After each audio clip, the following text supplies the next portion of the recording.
Bismillahirrahmanirrahim. Assalamualaikum warahmatullahi wabarakatuh.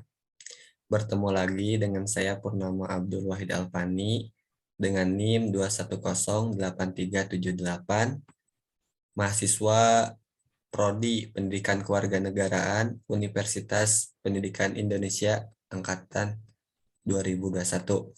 Nah, teman-teman, kali ini saya akan menjelaskan sedikit mengenai politik hukum di Indonesia.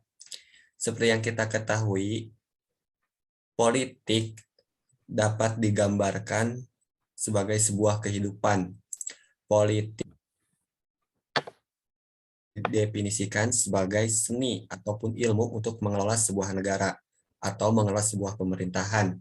Dan hukum, secara garis besar, hukum itu adalah sebuah cara untuk menciptakan atau aturan-aturan untuk menciptakan sebuah kesejahteraan. Nah, berbicara mengenai politik hukum di Indonesia, perlu kita ketahui bahwasannya corak politik pada suatu rezim pemerintahan tertentu akan sangat mempengaruhi karakter ataupun produk hukum yang dihasilkan oleh pemerintahan rezim tersebut. Jadi corak politik itu sangat berpengaruh sekali terhadap produk-produk hukum nantinya yang akan lahir gitu. Misalkan hidup di negara demokrasi dan juga negara yang liberal, tentunya produk hukumnya akan beda gitu. Nah, langsung saja kita ke poin utama. Jika berbicara mengenai politik hukum di Indonesia, perlu kita ketahui bahwasannya hukum adalah produk politik. Nah, kalau misalkan di Indonesia dan di seluruh dunia bagian manapun, biasanya hukum itu adalah produk politik. Mengapa? Kalau misalkan di Indonesia, lahirnya sebuah undang-undang berasal dari sebuah lembaga, ataupun sering disebut lembaga politik. Dalam hal ini diwakili oleh Dewan Perwakilan Rakyat atau DPR, di mana pasal-pasal yang tertuang di dalamnya merupakan bentuk kompromi ataupun kesepakatan-kesepakatan di antara kekuatan-kekuatan politik, partai politik yang mempunyai kursi di parlemen. Jadi kita tahu ya bahwasannya untuk mengisi kursi di DPR yang bertugas untuk salah satunya adalah memproduksi hukum atau membuat undang-undang itu lewat partai politik, dalam artian jelas kaitannya bahwasannya politik itu berkaitan dengan hukum. Nah, selanjutnya mungkin tadi udah jelas bahwasannya hukum itu adalah produk politik. Selanjutnya di Indonesia sendiri pasal 1 ayat 1 Undang-Undang 1945 menyatakan bahwasannya Indonesia ialah negara hukum.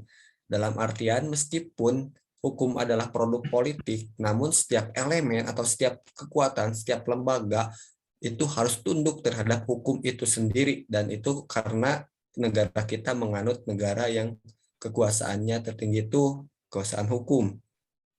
Nah, selanjutnya adalah definisi politik hukum gitu.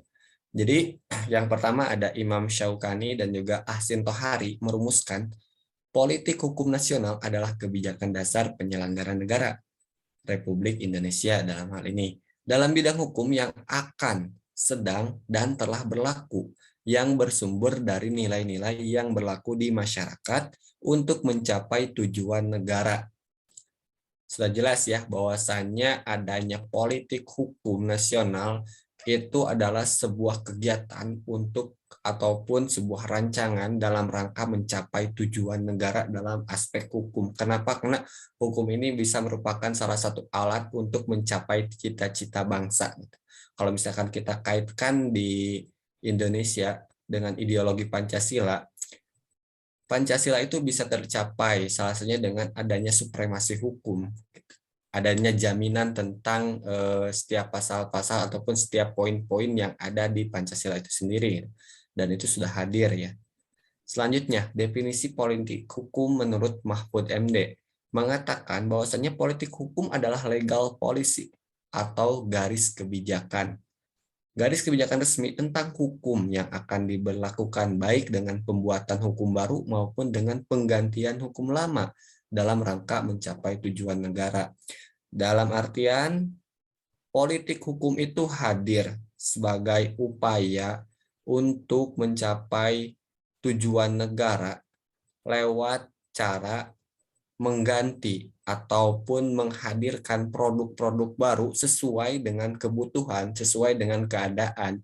Jadi politik hukum itu urgensinya adalah keadaan yang saat ini dibutuhkan, misalkan sedang pandemi, maka undang-undang yang perlu hadir adalah, ataupun produk hukum yang harus hadir adalah undang-undang yang memang dapat mengatasi atau meminimalisir pandemi, khususnya dalam kesehatan ataupun di dalam bidang-bidang lain yang memang urgensinya jelas gitu, dibutuhkan oleh masyarakat banyak gitu. Karena pada dasarnya kan hukum itu ibius ibi societas, adanya hukum karena adanya masyarakat. Dan dalam hal ini bahwasannya hukum itu butuh untuk mengatur masyarakat. Jadi harus sesuai dengan apa yang diinginkan masyarakat. Dan yang terakhir, tujuan politik hukum.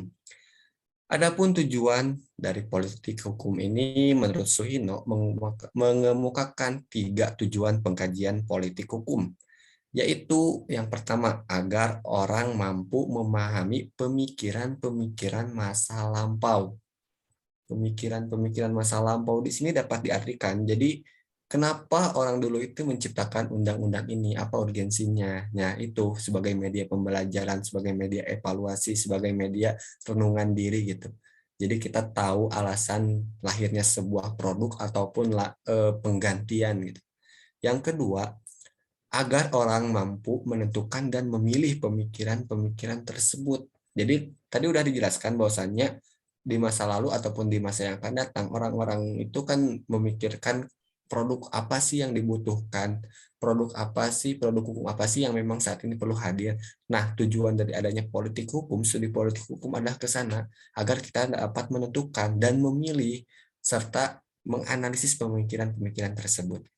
Dan yang terakhir adalah agar orang mampu memahami kebijakan yang menggariskan kerangka dan arah tata hukum yang berlaku. Nah, ini kita sebagai warga negara yang baik tentunya harus paham, harus tahu tentang penyelenggaraan negara, apalagi berkaitan dengan hukum, karena dampaknya ataupun tujuannya itu kan untuk kita juga gitu. Adanya sebuah produk hukum baru yang akan terkena ataupun yang akan nantinya menjalani ya kita sebagai warga negara. Nah, tujuan dari politik hukum yang ketiga menurut Suhino ini adalah ke arah sana gitu. Agar kita mampu memahami jika memang itu urgensinya betul, itu sangat baik. Nah, apabila kita tidak tahu bahwasanya hukum itu memang tidak urgensi banget kan ya nantinya juga kacau. Tentunya demikian mungkin politik hukum di Indonesia. Adapun mungkin ketidaksesuaian itu bukan diakibatkan oleh sistem, tapi itu biasanya lahir dari individu-individu, misalkan karena kepentingan pribadi ataupun kepentingan elit-elit politik lain, itu biasanya lahir juga. Itulah yang mewarnai tentang politik hukum di Indonesia, di mana produk-produk hukum itu sendiri juga banyak yang memang terjadinya pemesanan ataupun terjadinya produk hukum yang tidak sesuai dengan keinginan masyarakat, itu biasanya memang ada juga gitu. Dan itu memang tidak hanya di Indonesia tapi di negara luar pun seperti itu terjadi. Mungkin itu saja yang bisa saya sampaikan. Mohon maaf bila banyak salah kata.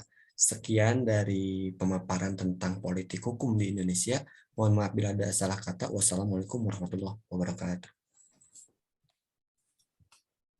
Waalaikumsalam warahmatullahi wabarakatuh. Ayo 5 menit.